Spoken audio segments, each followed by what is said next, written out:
Hey, good morning, everyone. Welcome to day 123 of lockdown. As it is day 123, I've got a simple devotion, as simple as 123, and that may be a joke only John Gard will appreciate, but it was for you, John.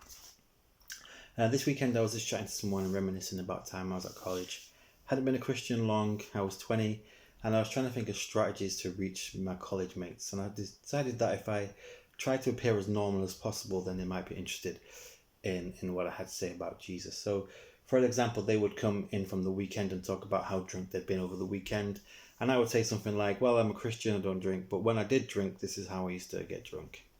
And surprisingly, nobody ever asked me about my faith because why would they? If there's no difference between you and the people around you, then there is no reason for anyone to question your faith because they can't even spot it. They can't even see it as making a difference to your life.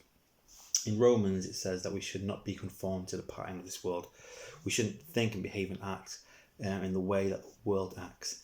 And in Philippians, it says we should put on the mind of Christ. So we should think, we should act, and we should behave differently than the people around us and our neighbours and friends and work colleagues.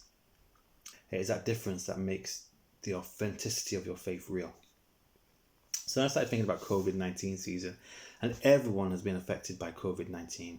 Everyone around the world, no matter how rich or poor you are, we've all been affected by COVID-19. Everybody is in the pattern of COVID-19. But how is and COVID-19 has affected how we do faith. We can't go to church and worship. We couldn't meet together. There's all been kinds of restrictions on our faith. So COVID-19 has affected everyone around the world, and it's affected how we live out our faith. So then it got me thinking, how is actually reverse it? How is my faith affecting my experience of COVID-19 and my experience of lockdown? How is my faith making my experience different?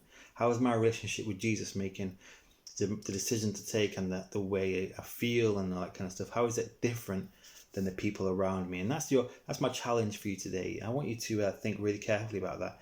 And I'd love to hear some testimonies about how you are doing it, how it is working for you, how is your faith affecting your lockdown experience. And if you've got some great answers, stick them down in the comments below. I'm sure people will be really interested and excited to hear those things. So let me just give you an example from my life. At the beginning of lockdown, right near the beginning, when there was kind of chaos and panic in the shops and stuff, I was asked to do something that I really didn't want to do. It was nothing illegal, it was nothing bad, it was probably a good thing to do, but I really didn't want to do it. And I had lots of justifications and I had lots of reasons why it was okay for me not to do it and why I shouldn't do it. And the more I thought about it, the more reasons I tried to come up with, the more it would just be really simple. Would Jesus have done the thing that I was being asked to do? And the answer was unequivocally, without any hesitation, yes. Jesus would have done the thing that I was being asked to do. And I had to check myself and say, it's COVID-19, I want to live like Jesus, I have to do this thing that I don't want to do.